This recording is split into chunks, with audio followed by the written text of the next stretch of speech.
Ok, muy bien. Hola, buenas tardes. Mi nombre es Joana Peraza Lizárraga.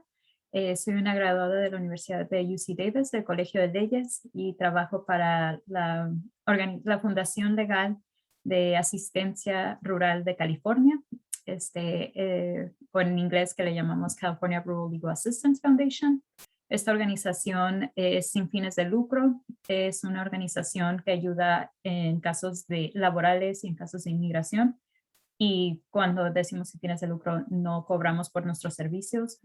Muchas veces los servicios que ofrecemos vienen siendo servicios legales, pero nuestros servicios son gratis. Lo único que muchos de las personas que tienen que pagar son lo que va hacia USCIS, hacia las agencias de inmigración, y hasta en esos casos a veces las mismas agencias de inmigración pueden tener como perdón de pago. Entonces es muy importante decirles que nuestros servicios son gratis y que si tienen alguna pregunta o si después de esta presentación se dan cuenta de que a lo mejor hay algún beneficio para ustedes, que se comuniquen con nosotros para mejor poder ayudarlos. Y sí, entonces muchísimas gracias por estar aquí el día de hoy. Estamos muy felices de que se vengan a informar un poquito. Entonces, ¿cómo empezamos esta presentación? Vamos a empezar con dos diferencias importantes. Una que es información legal y la otra que es el asesoramiento legal. Entonces vamos a empezar con como un pequeño verdadero o falso. Entonces, ¿qué significa la información legal?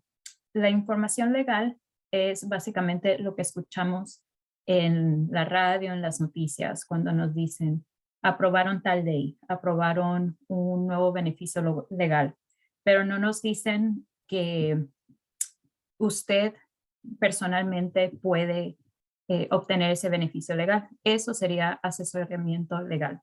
Entonces aquí, la información legal implica educar a una persona sobre lo que es ley. Eso es verdadero. Eso nos implica y significa que estamos educando a una persona sobre lo que son las leyes, las reglas del país. En cambio, el asesoramiento legal implica tomar determinaciones o recomendaciones basadas en el análisis de la ley, como se implica la situación específica de una persona. Eso significa que usted con sus facts, con su situación, podría recibir algún beneficio. Eso significa si nosotros le decimos, usted puede arreglar papeles, por ejemplo, en su situación, eso vendría siendo asesoramiento legal y eso es verdadero. Pero cualquier persona puede brindar asesoramiento legal, eso es falso.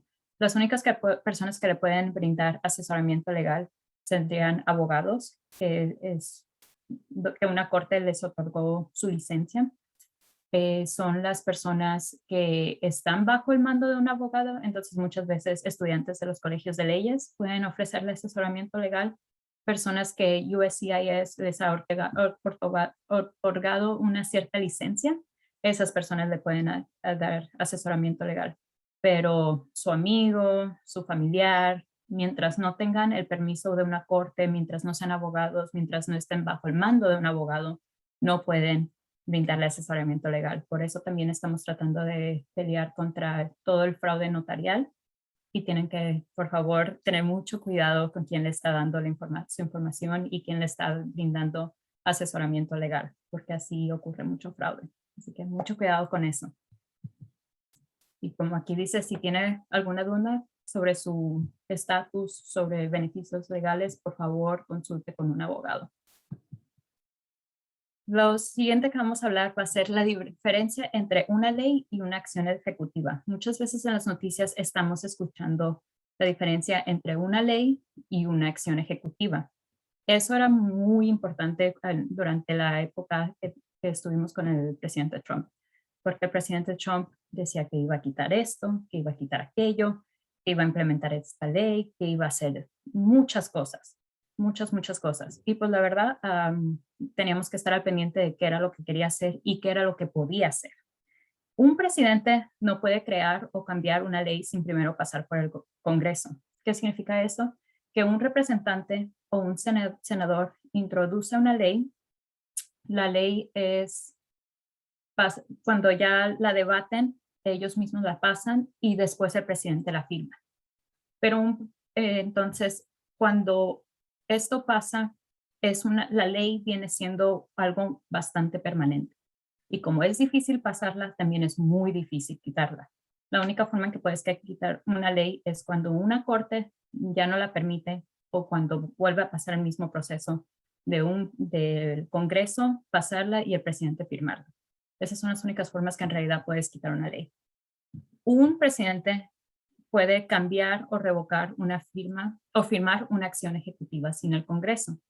¿Por qué? Porque él básicamente está pasando esta acción, este memo que le llaman memorando. Pero cuando el presidente hace eso, el próximo presidente igual puede quitarla. Entonces, ¿qué significa esto? Que Trump tenía esa capacidad de acabar con DACA. ¿Por qué? Porque el presidente Obama fue el quien la puso bajo una acción ejecutiva. En cambio, también Biden, si él quisiera, pudiera quitar DACA, pero nosotros sabemos que él no quiere quitar DACA. ¿Por qué? Porque es una acción ejecutiva. Pero hay otras leyes de inmigración que fueran pasados por el Congreso y firmado por el presidente que vienen siendo permanentes y esas son las peticiones familiares, las visas U, las visas T, VAWA, etcétera. Y esos cambios deben de pasar por el Congreso. Entonces son muy difíciles de quitar y siempre tratamos de buscar una forma de que nuestros clientes agarren un tipo de beneficio de inmigración por medio de esas visas. ¿Por qué? Porque son difíciles de quitar, porque son más permanentes y porque muchas veces llevan a residencia y después a ciudadanía. Entonces, aunque estamos muy felices que DACA todavía sigue en pie, siempre estamos buscando que nuestros clientes y le pedimos a nuestros clientes que busquen alguna forma de llegar a las peticiones familiares, a las visas U, a las VAWAs, visas T, etcétera. Entonces, eso es la gran diferencia entre una ley y una acción ejecutiva. Vamos a hablar un poquito sobre la acción diferida para los llegados de la infancia, que viene siendo DACA. DACA, por sus siglas en inglés, viene siendo Deferred Action for Childhood Arrivals.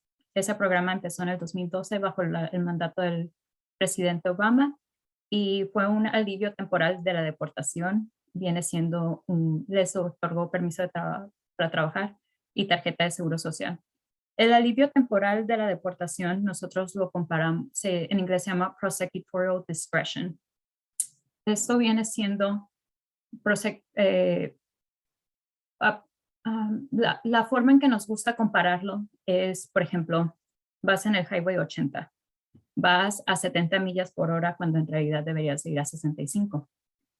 Pasas al lado de un oficial y el oficial te deja pasar, porque nomás vas 5 millas más arriba del speed limit. Eso es discreción del oficial de no pararte. Y DACA viene siendo eso, discreción de no ir atrás de estas personas que tienen este permiso. Como no es permanente, en cualquier momento otro presidente después de Biden podría tratar de quitarlo y de nuevo empezar a ir por esas personas que tienen DACA, por esas personas que están arriba del límite de las millas, ¿verdad? Entonces, como depende de cada oficial o depende de cada presidente, tratamos siempre de buscar formas más permanentes para las personas que tienen DACA. El gobierno, perdón. Ahorita el gobierno nomás está aceptando aplicaciones para renovar. No están aceptando aplicaciones iniciales. DACA debe ser renovada cada 2 años y la tarifa para renovar son $495. Eso no ha cambiado. Y no hay ningún perdón de pago para eso. Los aplicantes de DACA tienen que pagar los $495.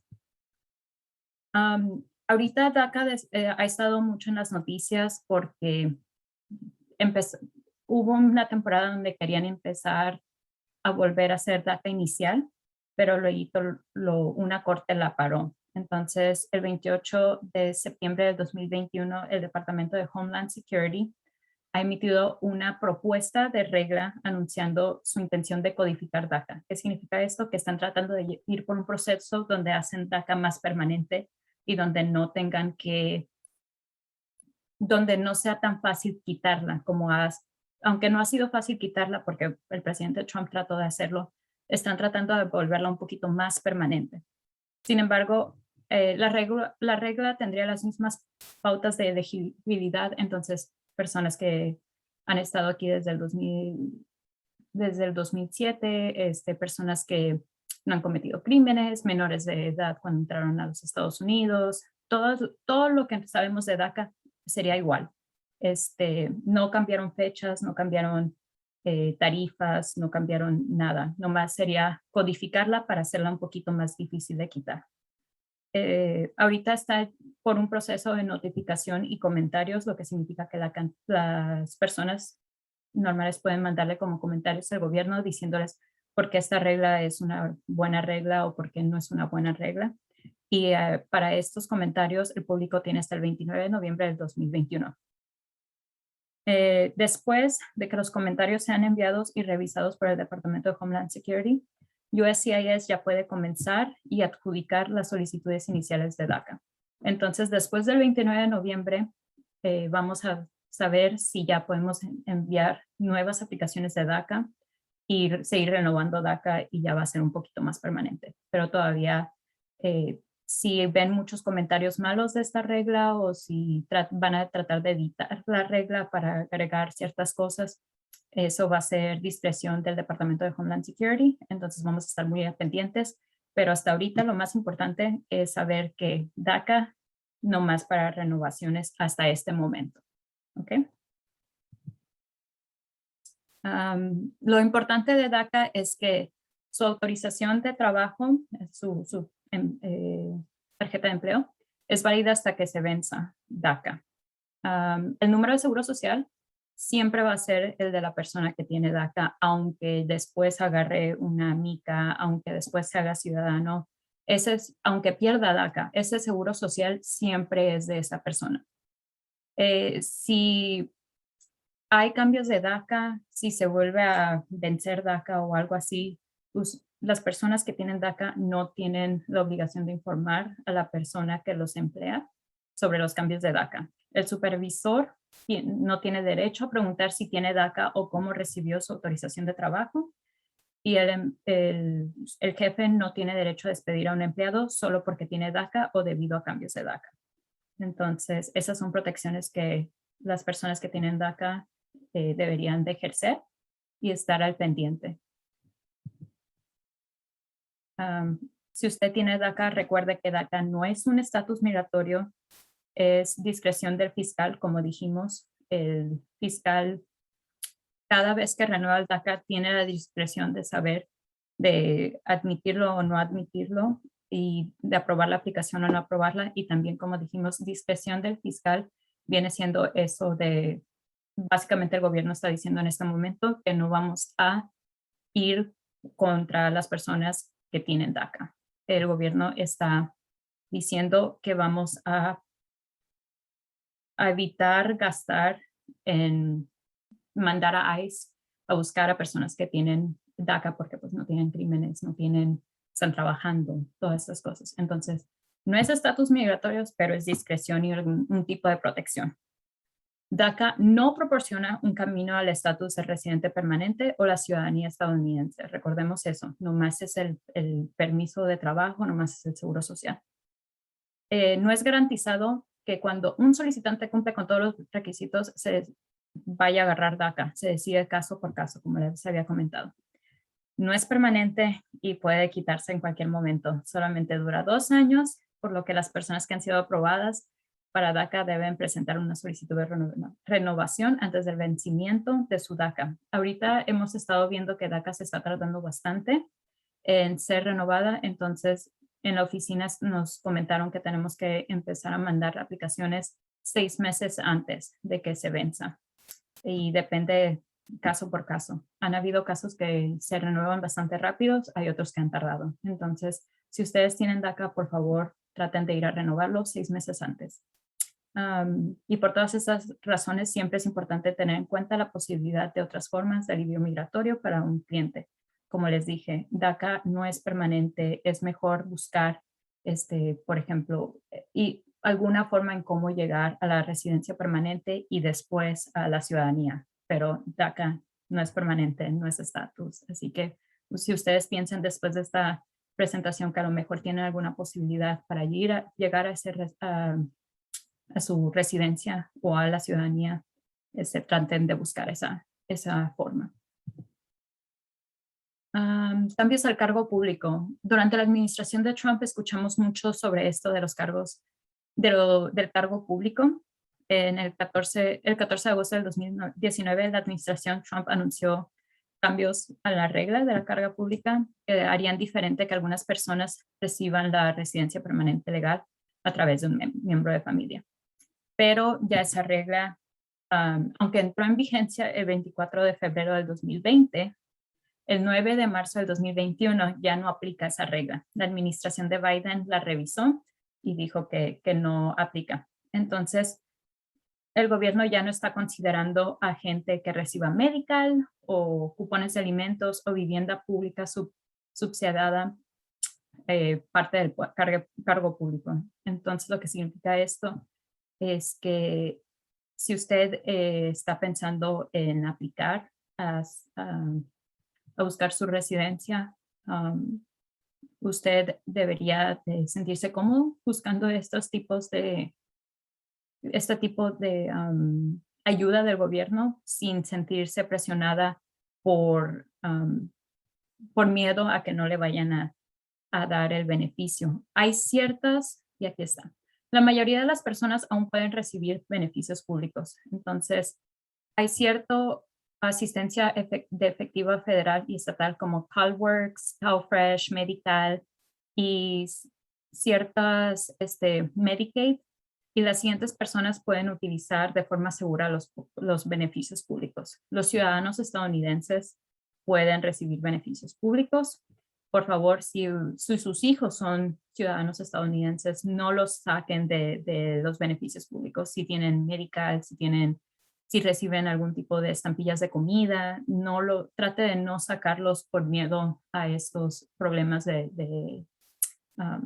por miedo a que está ayudando a asistencia del gobierno. Los residentes legales permanentes, los beneficiados de DACA, si usted es refugiado o asilado, si usted es solicitante de una visa VAWA, visa U, visa T o SIGIS, o si es una persona menor de 21 años o embarazada, si usted cae en alguno de estos grupos, puede utilizar los servicios públicos del gobierno sin ser castigada después cuando trate de arreglar sus papeles. Y si todavía tiene miedo, hable con un abogado de inmigración antes de cancelar sus beneficios. Pero aquí en California hay beneficios para inmigrantes, y si tiene miedo de que en un futuro le puedan castigarla por haber usado esos beneficios, trate de hablar con un abogado de inmigración para que calme sus dudas y no sienta que de inmediato ya se tiene que salir de sus beneficios. Esa es la forma en que lo quiso hacer el presidente Trump, pero por lo menos bajo esta administración estamos más confiados en decirle a usted que puede usar esos beneficios si cae en alguna de estas categorías. Y en unas dispositivas más voy a hablar sobre Medicare para ciertas personas. Hay una pregunta, Ujú. Joana, sobre si hay agencias o programas que ofrecen una exención de tarifas para no pagar la cuota digamos, de $495 para completar la solicitud, Ujú, o si hay agencias o personas que pueden ayudar en completar las solicitudes de DACA. Eso ujú, fue una de las preguntas. Y también alguien preguntó sobre peticiones. ujú. Me imagino, cuando llegamos a esa parte, le voy a preguntar sobre eso también. Ok. Sobre la tarifa de 495 es de DACA, ¿verdad? ¿De eso estamos hablando? Sí, eso fue lo Ok, que me han preguntado unas personas a sí. través del chat. Ok, muy bien. Los $495 de DACA se tienen que pagar a USCIS, no hay perdón de pago.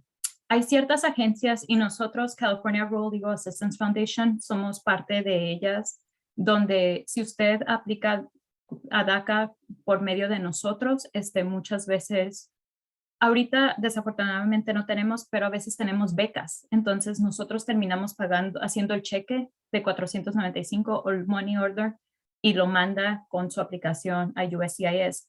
Hoy supe que hay una universidad, y ahorita no recuerdo entonces si es estudiante de una de las universidades o de los colleges de aquí de California.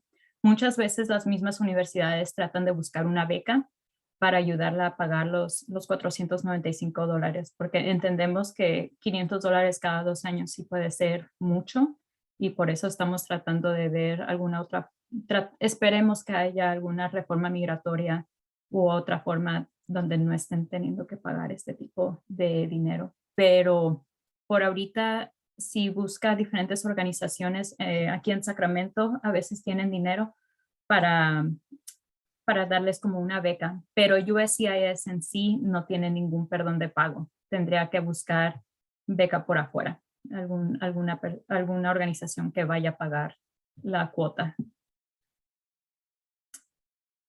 ¿Eso contestó la pregunta?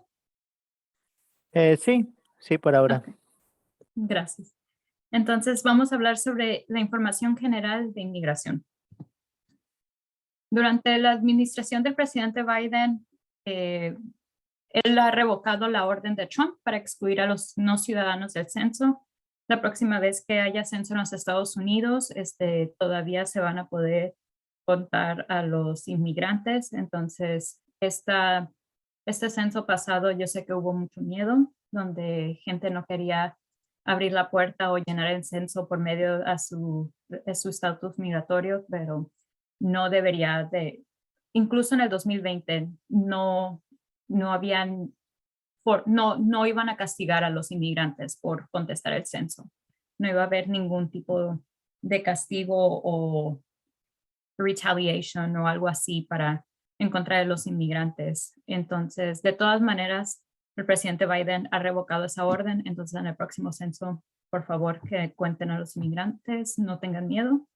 Bajo la administración del presidente Biden se han creado grupos de agencias migratorias para revisar el proceso de asilo, reunir a las familias que fueron separadas en la frontera y revisar la regla de carga pública. Entonces, ha agregado a más oficiales para revisar todas las aplicaciones de asilo y tratar de reunir a las familias que han sido separadas en la frontera, pero como ustedes de seguro han visto en las noticias, son muchísimos casos, entonces se ha tardado bastante. Trató o está terminando el programa de protección al migrante, también conocido como el programa Permanecer en México, de la administración de Trump, que obligaba a los inmigrantes a permanecer en México mientras esperaban una audiencia.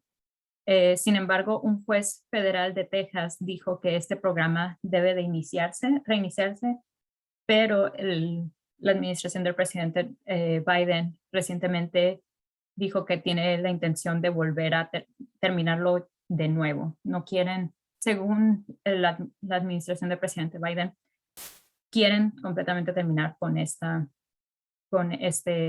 programa, pero por ciertas cosas aún tenemos a mucha gente en México tratando de entrar y buscar asilo. Y ahorita están esperando que la corte levante la orden judicial para poder poner un memorando y terminar el programa. También anuló una orden ejecutiva de Trump que impulsó todos los esfuerzos agresivos para encontrar y deportar inmigrantes indocumentados.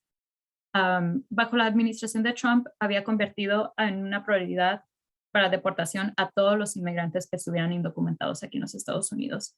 Pero esa orden Biden la terminó, y ahorita Biden acaba de crear nuevas prioridades de cumplimiento en el 30 de agosto del 2021. Esto significa que tiene nuevas prioridades, no como el presidente Biden que quería deportar a todos, que el presidente Trump quería deportar a todos, ahora el presidente Biden tiene cierto tipo de listas que están dentro de la deportación, y usualmente son las personas que tienen récords criminales muy altos o cosas así.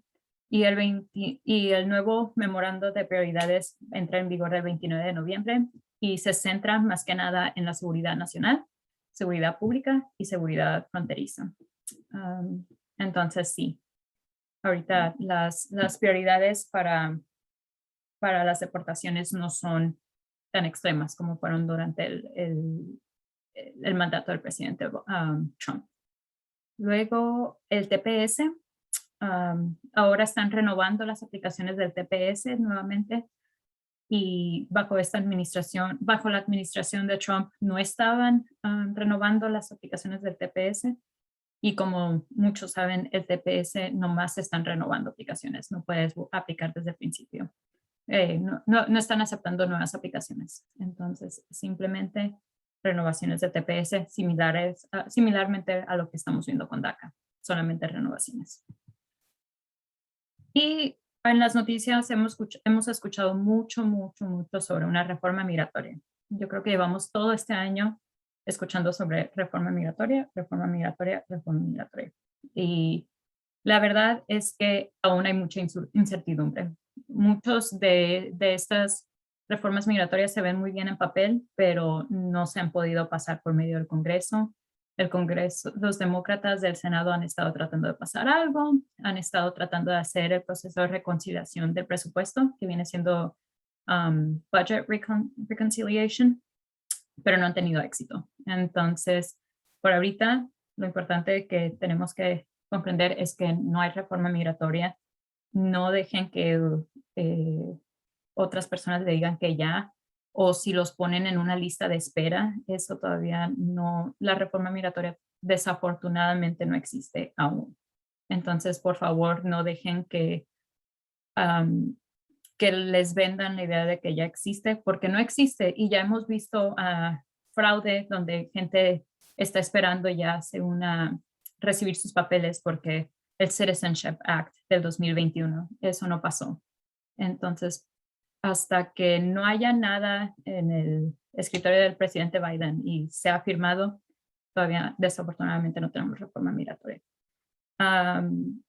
Entonces, sí, cualquier ley nueva debe de aprobarse por ambas cámaras del Congreso y ser firmado por el presidente Biden. Aunque el presidente Biden ha dicho que él quiere reforma migratoria y tenemos a varias personas en el Senado y varias personas en la Cámara de Representantes diciendo que quieren reforma migratoria, no hemos conseguido todos los votos necesarios. Entonces, por ahorita, nada de reforma migratoria. Pero tenemos los changuitos de que sí va a pasar. ¿Ok? Y consultas de inmigración. Hay personas que son elegibles para un beneficio migratorio que tal vez pueda dar paso a ciudadanía y simplemente no lo saben. Si ha sido condenado por algo o si ha sido deportado anteriormente, consulte de inmediato con un abogado de inmigración. Cuando tenga una consulta de inmigración, por favor, a su abogado, dígale todo lo que le ha pasado, las veces que ha entrado, las veces que lo han detenido, las veces que ha tenido contacto con inmigración o la policía, porque esto influye mucho en su caso. Entonces es importante tener todos los hechos para poder darle una consulta que valga la pena y alguien que no le vaya a mentir y decirle que sí puede arreglar, pero después lo pone en más peligro. Entonces por favor, infórmele a su abogado. Si actualmente está en un proceso penal o criminal, el gobierno le otorga un defensor público. Por favor, infórmele a su defensor público de su estatus migratorio, porque muchas veces condenas que a lo mejor son buenas, en realidad cuando es inmigrante no son tan buenas para su caso de inmigración en un futuro. Si busca un abogado de inmigración con licencia o un representante OLAP. El OLAP viene siendo aprobado por el Departamento de Justicia o el Buró el Departamento de Justicia. Y el Directorio Nacional de Servicios Legales de Inmigración, ahí en ese link que tenemos ahí abajo puede ver a organizaciones y agencias sin fines de lucro o que otorgan consultas y sean, ¿cómo le explico?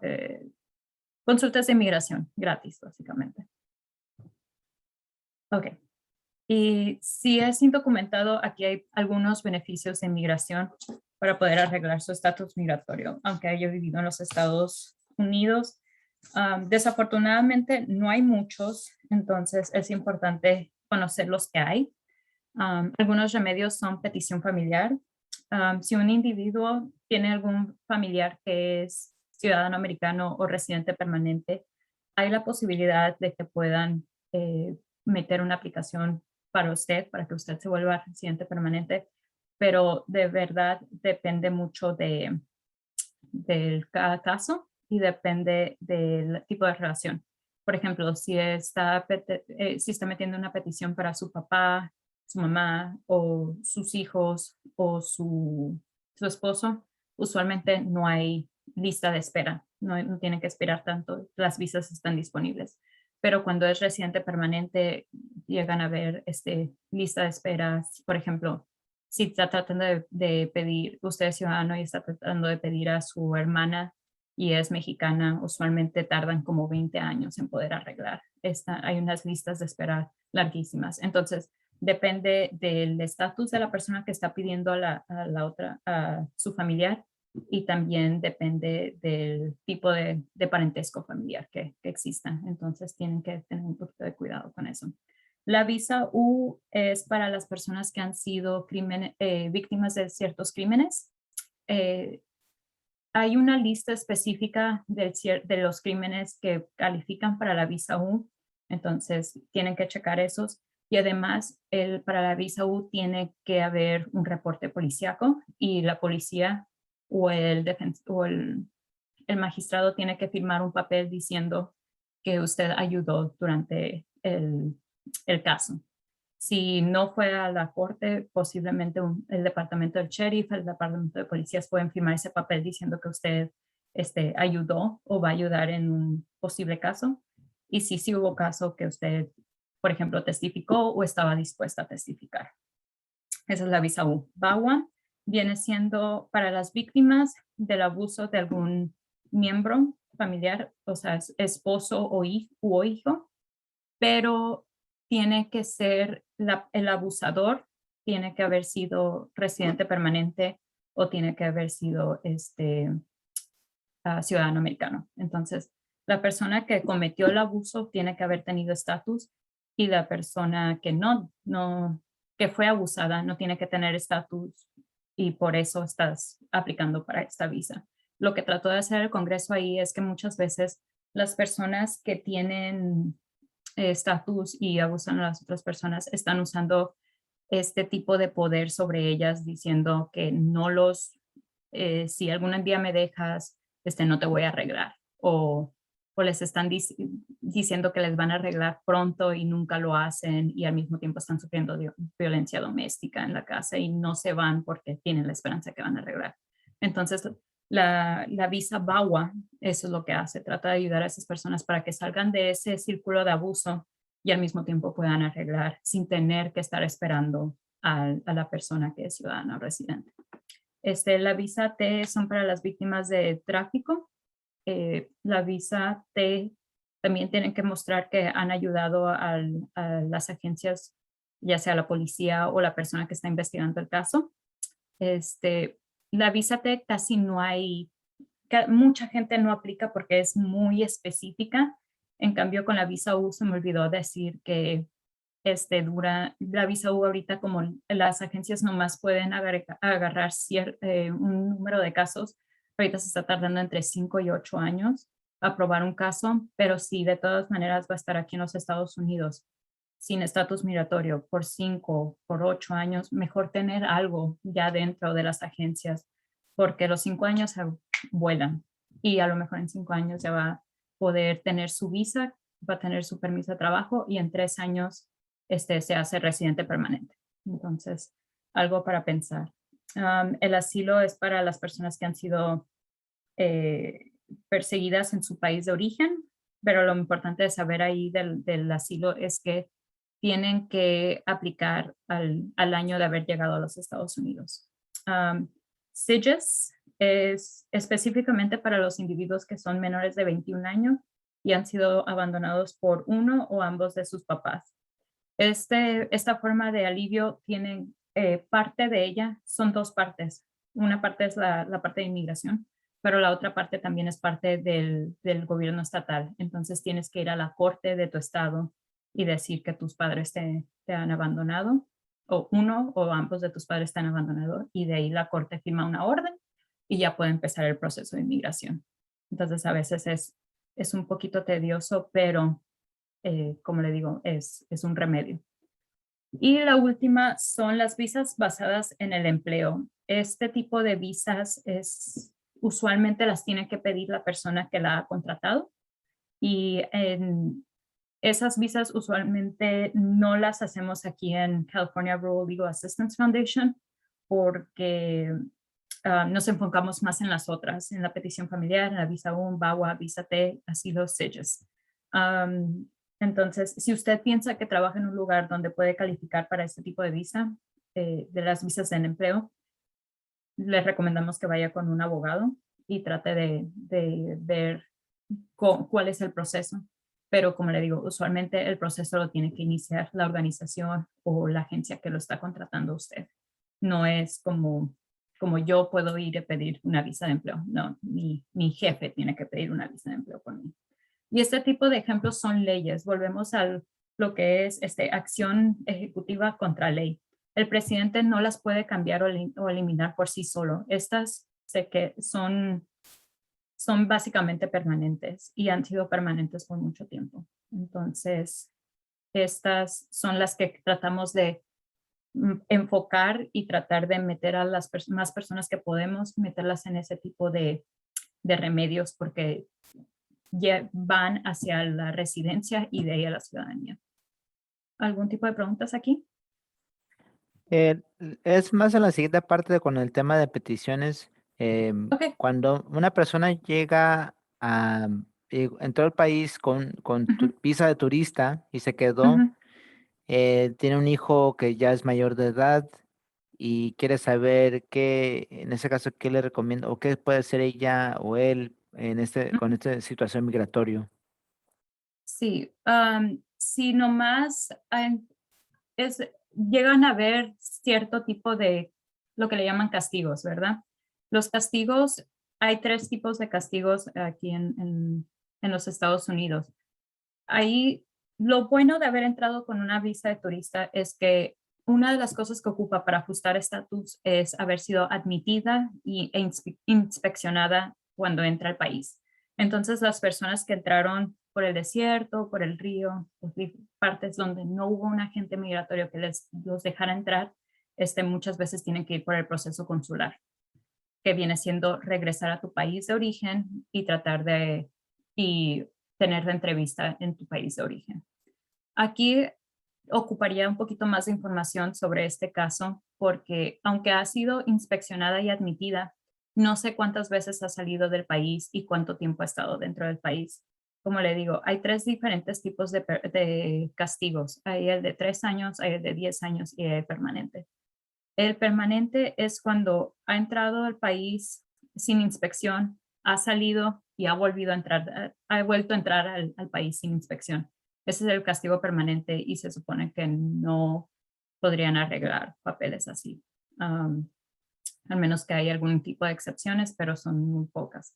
Los otros dos castigos, el de 3 años y el de 10 años, básicamente, si usted duró, después de que se le venció su permiso para estar dentro de los Estados Unidos, creo que si duró entre menos de 180 días dentro del país, se le aplica el castigo de 3 años. Si usted duró más de 180 días dentro del país, se le aplica el castigo de 10 años. Y ese castigo nomás se prende básicamente o la castigan cuando sale del país. Es un poquito complicado, entonces por eso casi no me gusta meterme mucho um, en ejemplos aquí en este tipo de presentaciones porque de verdad depende de cada persona y de cada individuo, de sus hechos, de lo que han pasado, de cuántas veces ha entrado, cuántas veces ha salido. Entonces, por eso las peticiones familiares depende de cada persona, depende de las entradas, depende de las salidas, depende de cuándo llegaron, depende de los hijos, depende de si tienen algún esposo que es ciudadano, la verdad depende de muchas cosas. Entonces, como dice aquí, es posible que un familiar quien es ciudadano residente permanente pueda pedir una petición familiar para una visa pero no es tan sencillo. O sea, no nomás podemos pedir una mica porque usted es hijo de un ciudadano mayor de 21 años. Como les estaba tratando de explicar aquí, depende de las salidas y las entradas. Y muchas veces también se han dicho que con un hijo, si tiene una discapacidad, usted podría agarrar, un hijo ciudadano que tiene una discapacidad, usted también podría agarrar su residencia también. No, eso no es cierto. Puede, pero es otro proceso completamente diferente. Entonces, tiene que consultar con un abogado. No, eso de recibir una mica con tener un hijo no es una petición familiar. Eso es otro tipo de aplicación. Entonces, sí, básicamente mi respuesta ahí sería consultar con un abogado. Si nos quieren mandar un correo al final o llamarnos al final de esta presentación, van a estar el número de la organización y ahí podemos arreglar una consulta. ¿Hay alguna otra pregunta sobre peticiones familiares? Había otra si uno cumple con solicitar con la visa U, Ujú. eh, ¿uno puede incluir a su familia también? Sí, creo que puede incluir a menores de 18 años o si, por ejemplo, su hijo o hija sufrió de algún crimen y es menor de 18 años, pueden agregar a sus papás. Entonces, depende de la edad de las personas que está tratando de agregar a su aplicación. Y la otra pregunta viene siendo ya, pues cuando llega la parte sobre a los 4 años tiene que tener uno para solicitar o para aplicar a ser Ujú. ciudadano. Me imagino que podemos hablar sobre eso cuando llega a esa parte de la presentación también. Am, Sí, para ser ciudadano creo que debe de ser mayor de 21 años. No estoy segura qué parte, porque creo que no vamos a hablar mucho de ciudadanía en la presentación, entonces no sé si quiera decirme la pregunta ahorita. Oh, sí, así que una pregunta era si hay límite de edad cuando Ujú, uno solicita para ser ciudadano, y ujú. la otra viene siendo la petición de ambos padres por una ciudadana. ¿Cuánto se demora? Am, una ciudadana pidiendo a sus papás. Sí, así es. Sí, ahorita creo que se está tardando todas esas aplicaciones donde son peticiones familiares, creo que se están tardando como un año. Eso es lo último que vi en la lista de USCIS, que se estaban tardando entre varios meses, más o menos un año. Pero también depende de qué tan rápido los oficiales estén viendo y qué tan rápido estén. Ahorita con COVID todo se ha demorado bastante, entonces yo le diría un año.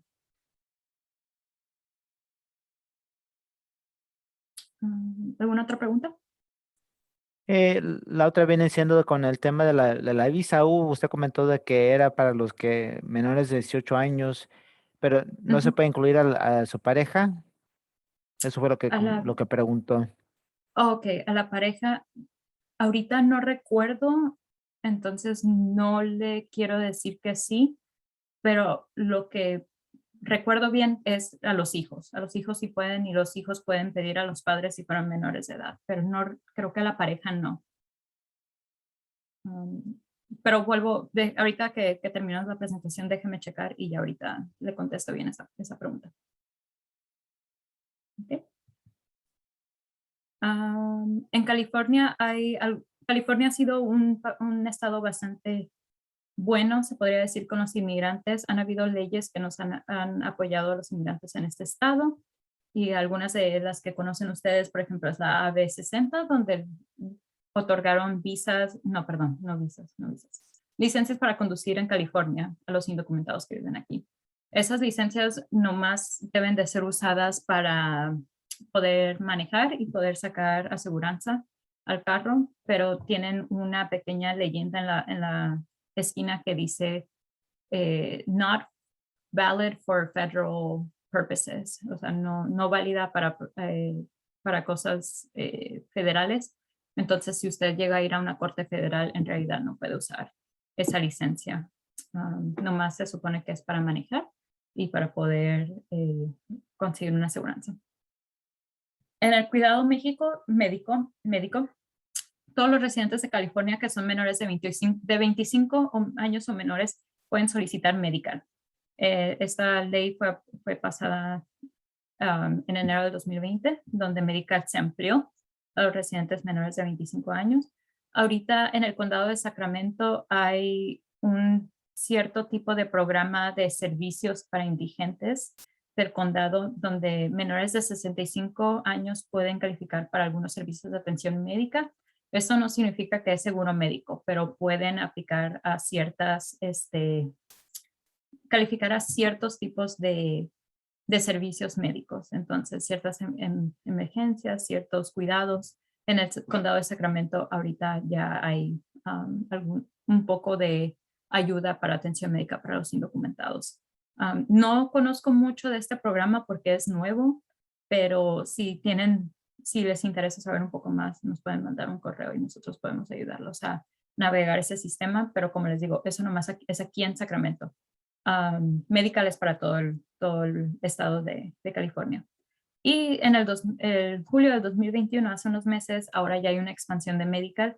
Entonces, todos los californianos de 50 años o mayores pueden aplicar a Medical. Entonces, ya tenemos de 25 años o menores pueden tener Medical y de 50 años o mayores pueden tener Medical.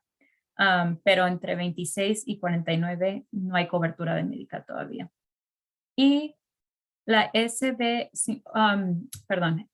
expansión de Medical de 50 a mayores de 50 empieza en enero del 2022. Entonces todavía no podemos aplicar en estos momentos, pero ya empezando enero del 2022 ya van a poder aplicar las personas mayores de 50 años o mayores. Y por último, la ley SB 54 prohíbe el uso de recursos del estado de California para arrestar y deportar a inmigrantes. Entonces, los recursos que recibe del gobierno federal todavía pueden ser usados para deportar y arrestar inmigrantes, pero California en sí, el estado, dijo nosotros como estado no vamos a dar dinero para arrestar y deportar inmigrantes. Entonces, es bastante bueno que de alguna forma están mostrando su apoyo a los inmigrantes de este estado. Y muy importante, el uso de la marihuana. La ley California Prop 64 ha dicho que las personas mayores de 21 años de edad pueden poseer y usar marihuana. California también dijo que pueden usar el marihuana medicinal, pero no más para las personas que son ciudadanas americanas. Los inmigrantes que viven en California, por ejemplo, pueden pensar que pueden usar la marihuana porque es legal, pero esta ley es nomás en California. El gobierno federal sigue viendo la marihuana como una droga mala. No, básicamente lo que les quiero decir es no usen marihuana, ni aunque sea marihuana medicinal, porque todavía es una ofensa federal y puede afectar su aplicación de inmigración. Las leyes federales controlan los casos de inmigración. Entonces, aunque en California sea legal, aunque en Nevada sea legal, aunque en Colorado sea legal, aunque hasta en Washington DC es legal, el gobierno federal no la ha hecho legal. Entonces, eso puede afectar su caso. Y lo mejor que pueden hacer es mantenerse alejado de la marihuana. Muchas veces en la oficina dicen, ¿quieres usar marihuana? Hazte ciudadano, porque ahorita en realidad no es bueno. Si tiene alguna razón médica por la cual necesita usar la marihuana y no hay otra alternativa, debería de consultar con un abogado. Y si tiene un caso también para poder arreglar papeles. Nunca, nunca, nunca, nunca salga con marihuana, con una tarjeta de marihuana medicinal o con objetos accesorios relacionados con el uso de marihuana. Si por alguna razón la va a usar, no la tengan con usted, no tenga su tarjeta medicinal con usted, no tenga nada de eso con usted, porque si por alguna razón lo llegan a arrestar, eso va a quedar en su récord y cuando trate de arreglar va a ser muy difícil porque ahora ya tiene un récord con posesión de una droga, aunque sea marihuana. Y no admita frente de un agente de inmigración o agente fronterizo que ha usado o ha tenido posesión de marihuana, porque pueden negarle su aplicación o pueden no admitirlo dentro del país si ha salido o algo así. Y recuerde que tiene el derecho a permanecer callado. Si un oficial federal le hace preguntas sobre la marihuana, dígale que no quiere hablar con él o ella y que quiere a su abogado.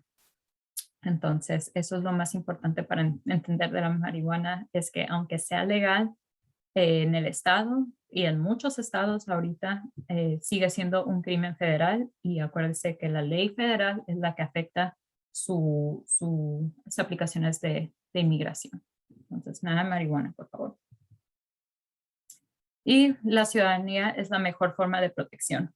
Solo los ciudadanos de Estados Unidos no pueden ser deportados, solo ellos pueden votar, solo ellos pueden viajar indefinitivamente, no tienen que estar contando cuántos meses están fuera del país, no tienen muchas limitaciones. Por ejemplo, si va a estar fuera del país, si tiene una green card, si tiene residencia, va a estar fuera del país por más de 6 meses, pueden quitarle su green card. Entonces, si se hace ciudadano, puede viajar indefinitivamente sin tener que darle respuestas a nadie, básicamente.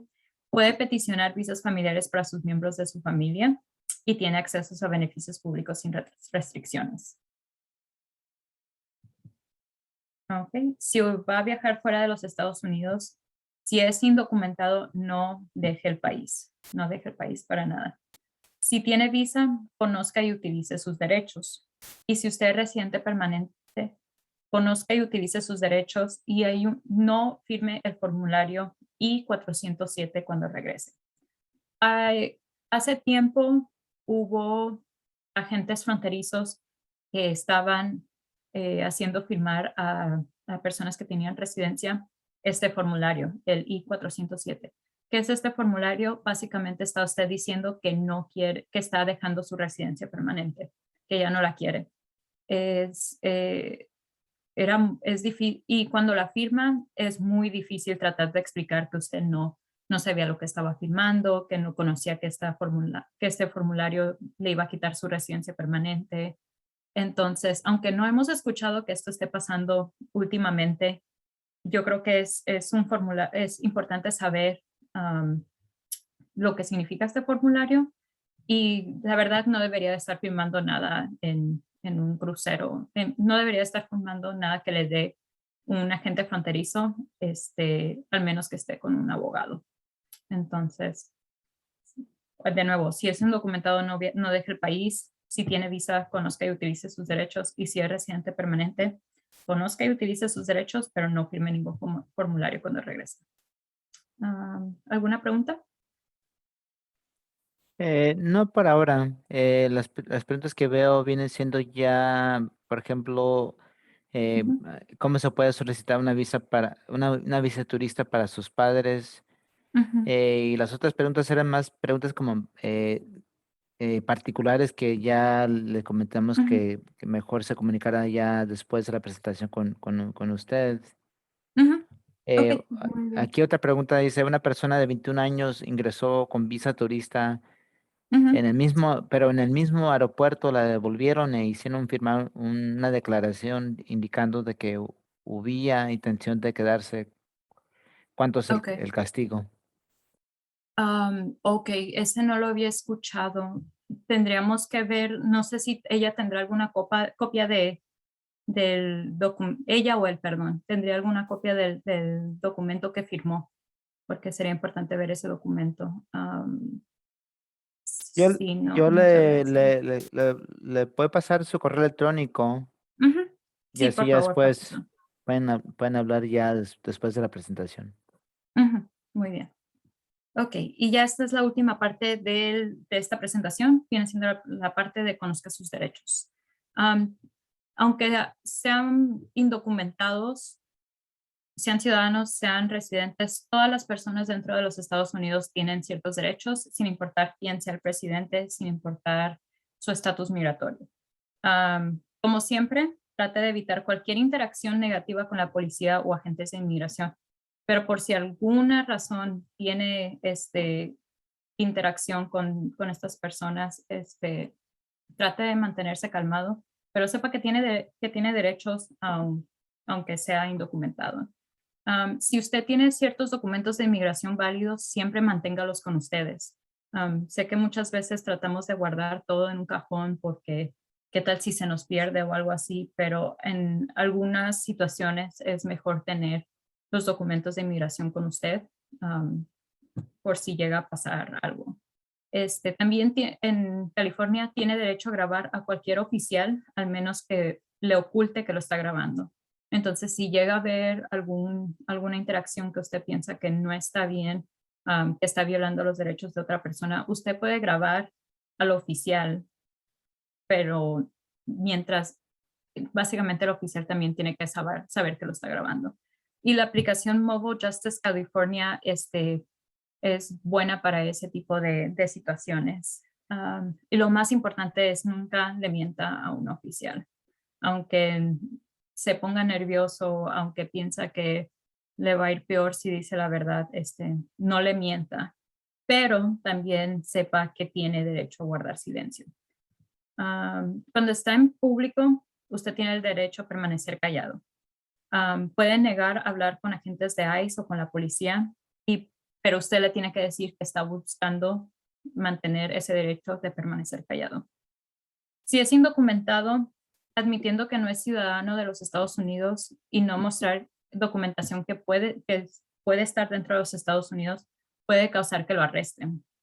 Entonces, ¿para qué darles ese pedazo de evidencia? Su estatus migratorio es tan importante para usted que también es importante para ellos porque lo pueden usar como evidencia. Entonces, ¿para qué regalarles ese pedazo de evidencia a ellos? Permanezcase callado. Y yo sé que es fácil decirlo porque en esas situaciones es muy difícil permanecerse callado. Nos ponemos nerviosos. Y ellos están entrenados para sacarle las palabras. Ellos están entrenados para este tipo de situaciones. Entonces van a tratar de hacerlos que hablen. Pero lo más importante es saber que tiene ese derecho y que quiere permanecer callado.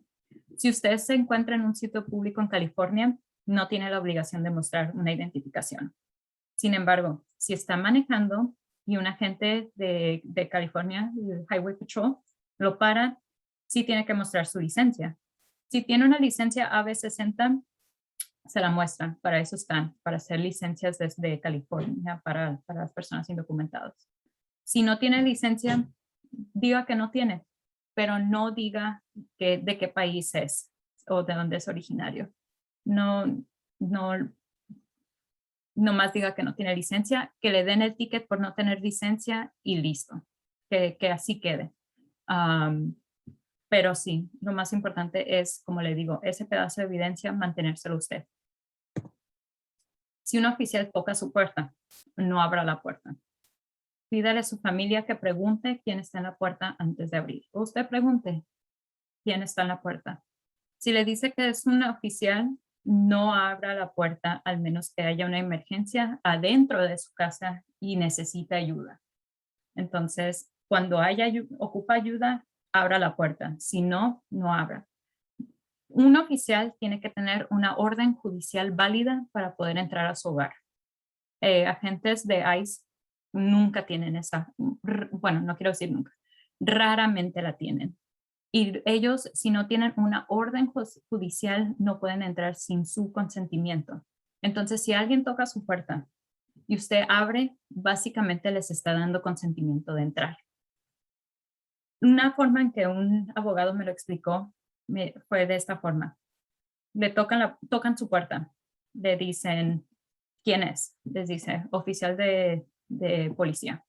Y usted le dice, ¿qué quieren? Y a lo mejor le van a explicar, oh, estamos buscando fulanito. Tenemos una orden judicial.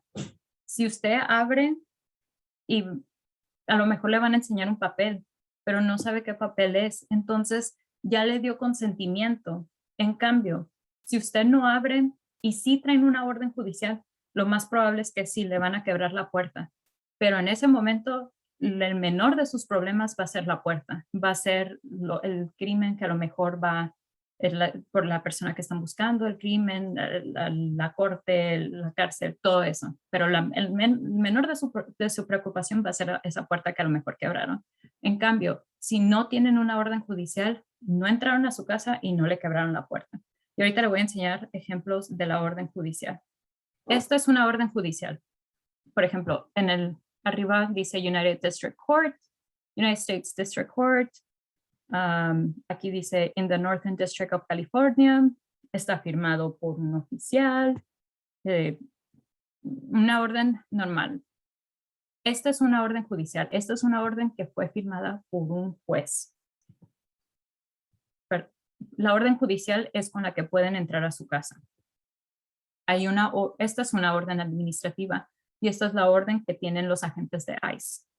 En la orden administrativa no tienen permiso para entrar y si puede ver, se ve poquito diferente, pero en ese momento con sus nervios, aquí está otro ejemplo, con los nervios que tiene de ver a los agentes afuera, con los nervios de ver, de escuchar, de pensar qué está pasando.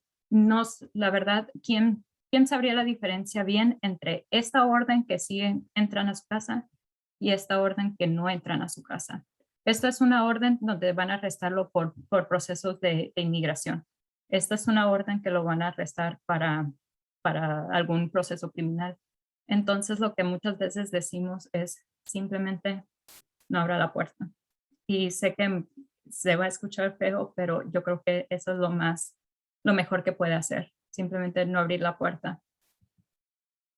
En caso de una redada en el trabajo, no corra porque eso puede hacer que que los agentes piensen que hay causa para arrestarlo, que usted hizo algo malo. Si lo ven corriendo, van a decir, vamos por esa persona porque está corriendo. No corra. Se aplican los mismos derechos constitucionales. Si empiezan a hacerle preguntas, quiero guardar silencio. Las personas sus jefes, los empleadores, pueden solicitar una orden que permita que un agente de inmigración investiga áreas privadas de la empresa. Ellos también pueden solicitar una orden que permita que un agente de inmigración revise los registros de los empleados. Pero el jefe puede pedir estas órdenes si de verdad quisiera. Hay una ley que es la AB 450, donde si van a venir ICE a su lugar de empleo, ellos le tienen que notificar a los trabajadores y a los sindicatos que ICE va a venir a inspeccionar los registros de empleo. Esto significa que si usted es un empleado, por alguna razón no tiene estatus, y ICE va a venir al día siguiente o la próxima semana, se supone que su jefe debe de avisar, ICE va a venir la próxima semana. Se supone, esa es la ley. También los empleadores, básicamente su jefe, no debe de volver a verificar la elegibilidad de empleo a menos que lo exija la ley. Entonces, eso significa que, por ejemplo, si usted ya está trabajando ahí, en ese lugar, se supone que no deben de volver a tratar de checar los papeles que dio para poder trabajar ahí, al menos que lo exija una ley federal. Pero entonces estas leyes ayudan para estas redadas de trabajo y esta semana o la semana pasada, el presidente Biden acaba de decir que él no quiere que ocurran las redadas en los trabajos, que ese no es su enfoque en este momento. Entonces, de alguna forma estamos un poquito más tranquilos de esa forma porque se supone que por lo menos en esta administración no debería de haber redadas masivas como las hemos visto en otras administraciones. Ok, y los derechos de los inmigrantes en procedimientos criminales, ya me lo terminamos, ¿ya? Poquito. Cuando usted está detenido, tiene el derecho a hablar con un abogado antes de contestar preguntas o firmar papeles. Tiene derecho a permanecer callado. Tiene derecho a tener documentos de inmigración leídos en su idioma en el que usted entienda, posiblemente en español. Y si usted no tiene recursos para contratar a un abogado para su procedimiento penal, el gobierno tiene la obligación de asignarle un defensor público. Estos son procedimientos criminales, no procedimientos de inmigración. Esto es cuando ha pasado algo criminal y que ya va a ir a corte y cosas así, el gobierno le tiene que dar su defensor público. Y el defensor público, usted le tiene que hablar con él y decirle su estatus migratorio para que pueda ayudarlo mejor, o sus análisis van a ser también pensando en qué significa para usted como inmigrante. En cambio, sus derechos de inmigrantes en procedimientos de inmigración, esto es cuando lo detiene ICE, cuando están en procedimientos de deportación, no firme ningún documento que le dé el oficial. Si le entregan documentos en un idioma que no entiende, pida que sean traducidos. Usted tiene derecho de hablar con un abogado antes de responder preguntas o firmar documentos. Siempre, siempre, siempre, siempre trate de obtener copias de todo lo que le den, pero en especial el Notice to Appear. El Notice to Appear viene siendo un documento que inicia los procesos de deportación. Es aviso de comparecencia. Eso es lo más importante que puede obtener cuando está en procesos de deportación. Muchas veces su consulado, estoy casi segura que el consulado mexicano ayuda a tratar de ponerlo en contacto con organizaciones que ayudan en estos procedimientos de inmigración. Entonces, si usted está en procesos de deportación, una de las cosas importantes que puede hacer es contactar a su consulado, decirles, soy fulanito, soy de su país, estoy en procesos de deportación, me gustaría buscar algún abogado o alguna organización que pueda tomar mi caso, ayúdenme. Y pida una fianza. En inglés le llaman bond, para que pueda ser liberado mientras espera su audiencia. No es garantizada, pero siempre pida hablar con un juez de inmigración. Como le digo, no es garantizado que le vayan a dar la fianza o que vaya a aparecer frente de un juez, pero cuando lo pide, la mayoría de las veces lo permiten estar en frente de un juez o le dan fianza. Cuando esté frente de un juez, diga que está buscando a un abogado de inmigración para que así usted tenga tiempo de encontrar un abogado de inmigración y también puedan posponer un poco su audiencia. Porque si usted aparece solo en una corte de inmigración, lo más probable es que no vaya a entender mucho lo que está ocurriendo. Muchas cosas pasan muy rápido. Entonces, lo mejor es tener a alguien que lo represente en una de esas audiencias, en las cortes de inmigración. Hay estadísticas que muestran que cuando usted va con un representante, le va mejor que cuando va usted solo.